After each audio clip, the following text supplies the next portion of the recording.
Quando ricevetti la telefonata che mi comunicava il risultato raggiunto, per un po' rimasi attonito. All'interlocutore, sicuramente, aveva un dubbio sulla mia presenza dall'altro capo del filo, tanto che a un certo punto chiese se fosse ancora in linea. Di esserci c'ero, ma non riuscivo ad articolare le parole. I miei pensieri erano già proiettati in avanti, anticipando il giorno in cui avrei dovuto parlare in pubblico e che non sarebbe stato sufficiente limitarsi a dire grazie.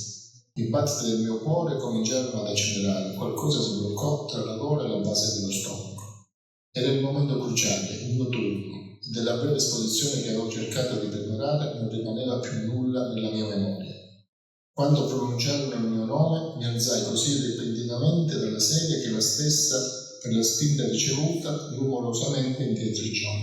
In piedi, davanti a quell'insieme di sguardi scrutatori, mi sentivo come un attore improvvisato su un palcoscenico imprevisto. Il vero ostacolo stava ora materializzandosi, il discorso di ringraziamento. Con la mente vuota di formule di cortesia, fissai immensamente il magnifico trofeo che mi era stato consegnato, sperando che le parole potessero materializzarsi miracolosamente da lì. Tuttavia, quella targa, così profondamente legata al territorio per essere stata realizzata con materiale lamico, oltre a riportare i dati propri del premio, non poteva colmare il vuoto che si era creato nella mia mente.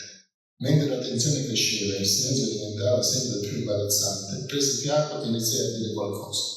Tuttavia, quando finalmente, con un sospiro sollievo, ritornai al mio posto, un'ondata di applauso, che sentii essere solidale per via della mia mancanza di sepoltura, mi accompagnò.